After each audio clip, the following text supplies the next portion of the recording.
Alright, so what has 2 thumbs, 2 elbows, 2 eyes, 2 ears, and doesn't fish in thunderstorms? That'd be me. Man, we're getting the weather we need, though. It's supposed to clear up in a little bit here, so we'll get back out and we'll be fishing this afternoon. But man, it's raining. Hey guys, Captain Dave. It's a guide's life, and it's been raining and thunderstorming all morning. I had a guide trip today, and we had to kind of postpone because it was we've had 3 or 4 thunderstorms move through.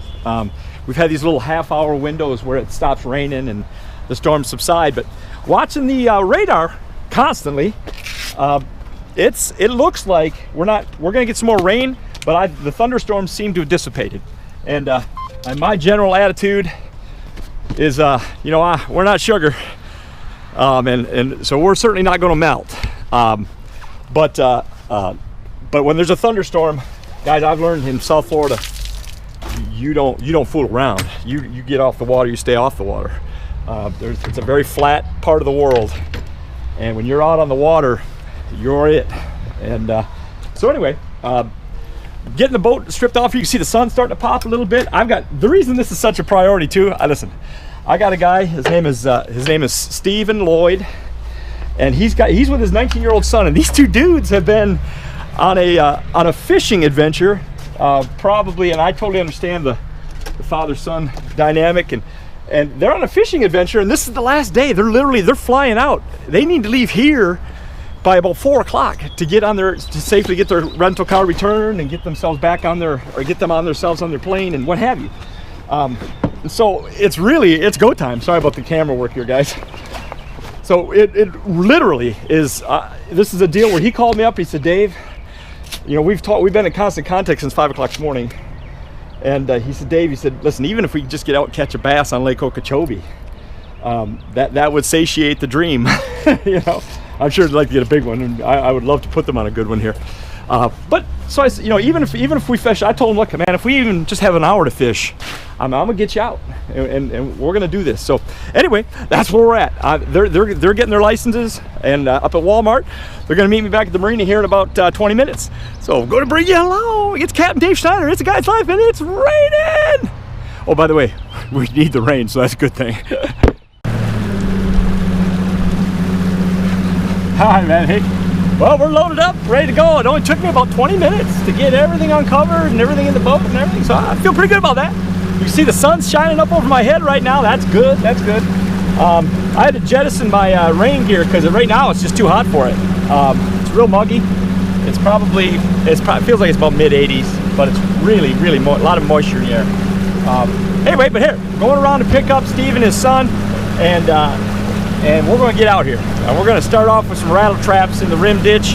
I got a couple of places that I know have some fish on them, so we're going to see if we can start right there, and then depending on how the bite is, if they're real active, we may stick with that pattern for the couple hours we have. But other than that, if that's not going to happen, then we're going to pitch and flip the Kissimmee grass over by Uncle Joe's. So that's where we're headed.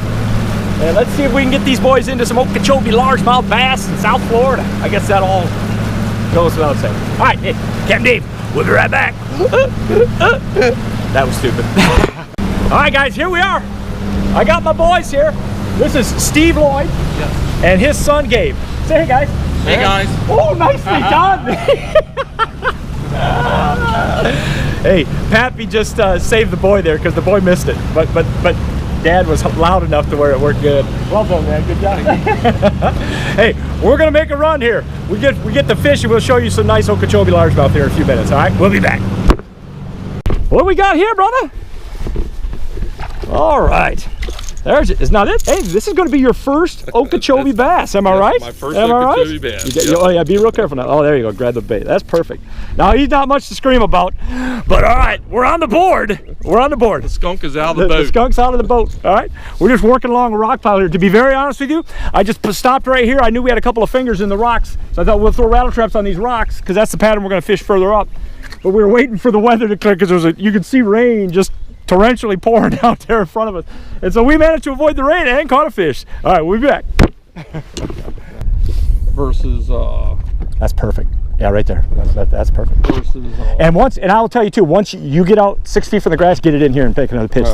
We are target fishing. Okay. So you understand? We are target fishing. Yeah, they're gonna. Yes. Yeah, they're not. You're not gonna catch unless it follows you out and hits you out here. But this thing is gonna happen right there. I threw that thing right on his head, right there on the inside point, and I felt. I mean, as soon as it hit the water and I helped pick the rod up, I felt it go. Toop, and that's why I said it might be a fish. I probably should have been a little more direct. But it's okay. It's pretty cool. I was going to say, because if you think about the type of baits that we use, right, they're almost setting hook by themselves. If we're throwing a route trap, right, of course, yeah, absolutely. Buzz bait, you know. Yeah, here you want to try and bust equipment, all right? They'll send me a new one. Don't you worry. This is where Craig, my buddy Craig, we'll go flounder fishing in Ocean City, Maryland, and my buddy Craig will be setting a hook. We'll be setting a hook like he's flipping out of the back of the boat. We're like, flounder fishing, just lift up on him. And yeah, that's right. I know they're fish here. I mean, there's no doubt in my mind. So one of the things you want to do is try initially doing less with your bait. Pitch it out there, and one of the things one of the mistakes that guys, even professionals that come here, that a lot of people struggle on Lake Okeechobee because they are too abrupt with their action. In other words, going like this. Might be way more action than the fish is going to tolerate. These fish especially post frontal here, or we're right in the middle of a front. They're probably going to eat it, but you're probably going to have to put it on them, and you're probably going to have to because I didn't move that thing. When he threw it in there, I just left it there. I didn't. All of a sudden it went boom. And so that's that experience, right? Right, and it also helps when you've got somebody saying, "Look, there are fish here, so just don't be in a hurry." You know what I mean? Let's give it, and then you give it 5, 6, 8 seconds in there, then you jiggle it out of there a little bit, come 5, 6 feet, get it in here, and get the next spot. The other thing, we haven't really set a hook yet either, and one of the things you want to make sure you do is you want to set straight up. Okay, we don't want to. I don't know. Sometimes muscle. Sometimes muscle. Remember, we're going like this and that kind of. You want to when you hit that thing, you want to come straight up across your center line, right up into this position here, and keep your rod right here, right? Because if you hook a big fish, an 8, 9 pound fish, 7, 8, 9 pound fish, if you don't get their head up, you may never touch them. You know what I mean? And it's your chance to get their head up is on that hook set because they don't know you're there. There he is. Get him. Okay, now you really do have to set the hook. You did it, brother. You did it. That was it, man. I saw your rod go like this. I'm like, oh, that's a fish. But now you know, right? You got it now. Listen, what I want you to do, and I'm not giving what you need to do when the minute you want to go boom like this. I mean, you want to just physically hit it as hard as you can. But that's it, man. Right where we thought he'd be too. Did you see that? I like that. Hey guys, well I got the boys off and headed to their airplane. We fished for about 2 hours. We had 1, 2, 3, 4, 5, 6. I think we had 7 bites, and we got 2 in the boat. Fellows just kind of getting their legs, when we ran out of time. But I was pretty encouraged about what we figured out. The bass are sitting right now. They're really, the active fish are sitting right in the first foot or so of the Kissimmee grass. Not in the real thick stuff, but just in the patchy Kissimmee grass. And it got to be so good. I mean, we figured it out with about 20 minutes left, and it was so darn good that I 3 or 4 straight casts. It was like fish, but I had a little trouble hooking them up. But that's all right. Anyway, so they're heading back. Hey, listen, a couple of great guys, another father-son tandem. Gabe is a college athlete. He's running track and cross country. He's actually getting ready to, I guess it's maybe April. I don't remember when he said, but anyway, he raised a bunch of money for cancer, and he's part of a group of runners that are going to be running from the Golden Gate Bridge to the Brooklyn Bridge, and so that's pretty cool, man. Kid's got his poop in a group pretty good there. Anyway, it was a pleasure to meet those guys, and I think we'll see each other again. So, hey, it's a Guide's Life, Captain Dave Schneider, and I'm going to try and get my boat covered up before it starts raining again. I'll be back in a bit. Yep, it's Lowrance Day. Hey, listen. Is there anything better, really? Is there anything better? Anything better than the FedEx guy showing up with giant boxes from Lowrance? I submit no. Let's okay. All right. So we got. I'm putting in a new. Ooh, do I dare pull it out? I'm putting in a new marine radio. What's really great about this particular one is I'm now going to have my marine radio completely linked into my entire ranch system. It's going to be in the network, it's going to be in the NEMA system, and now it's going to broadcast. When I turn this on, it'll broadcast my boat position and all those other kinds of things. It's actually a very cool deal, and it's all integrated. Here's what other. This is the other thing. These are the new HDS 12 carbon units. These are the 12s. They do make a 16, but they're just not available yet. And you know, 16 inches. Good Lord! I mean, this is a bass boat. I'm not saying I won't have 16-inch units on here sometime, but right now I'm not. Right now we're just going to replace things. Now I've got the HDS 12 Gen 3 touches. I've actually sold all 3 of them, and the guys that have gotten them from me or getting them from me, they're ready to take them. So anyway, I have a little bit of work to do in terms of installing the new stuff here. Structure Scan 3D is on the boat.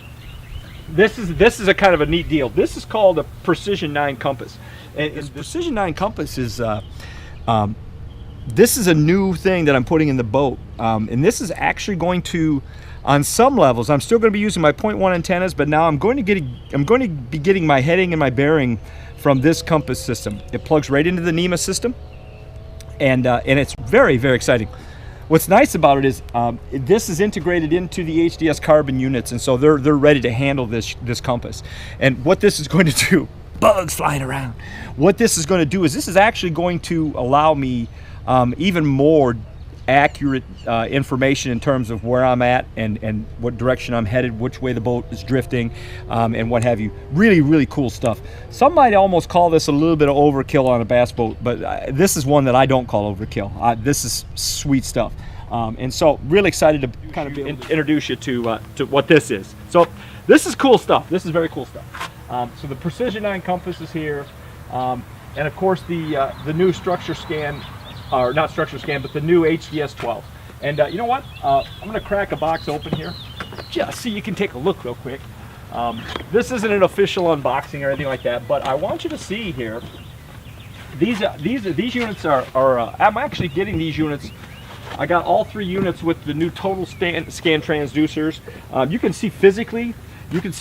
This thing is very much the same physically. The container, it's got a little bit darker. It's more black than gray now, but the units themselves are very much the same size physically. So that's going to actually make for a really, really easy install for me.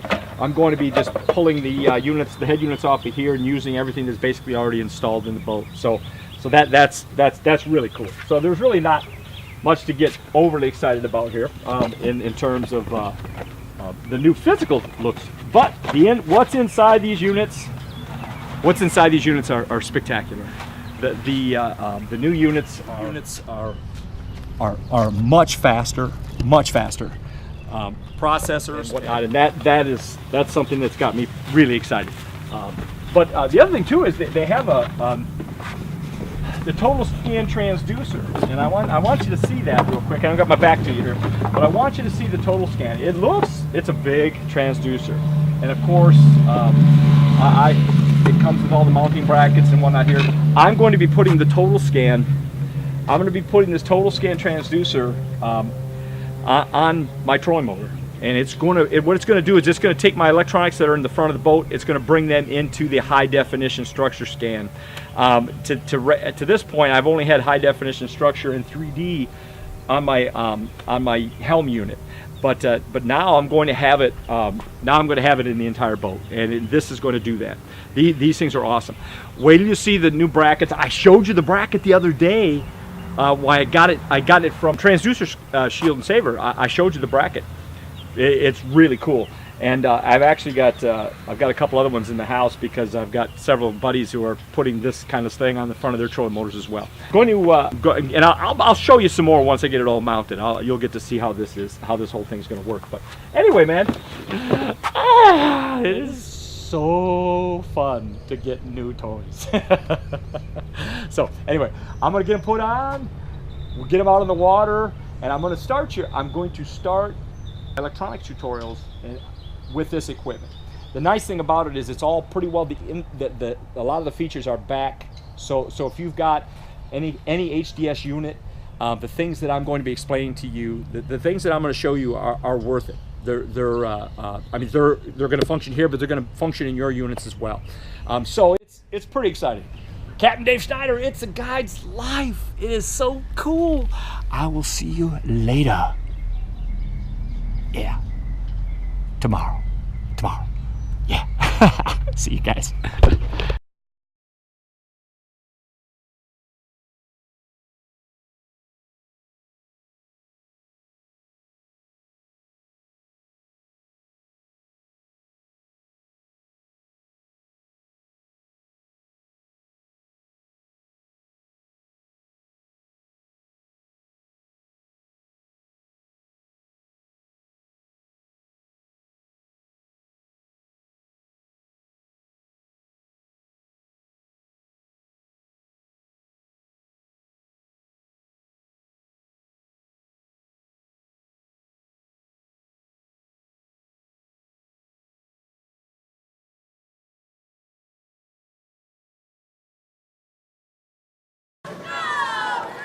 Yeah, there were that time. That's different.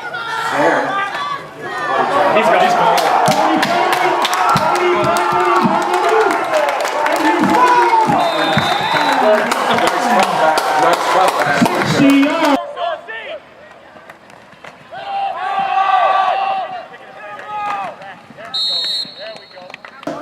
Quarterback's a junior. George, you got open jump? Number 9. Okay, 22 yeah, and there, 8 there, who are there's split your- out for the Huskies. That's it! And Nathan Pettis on the spot. Hey guys, Captain Dave, just putting the finishing touches on the edit here. It's about 11:30 in the AM or in the PM here. But listen, I wanted to just put another personal contact on the video here and just say that how much I appreciate you guys. And you know, do me a favor, if you like the video, please click the like. It's really important.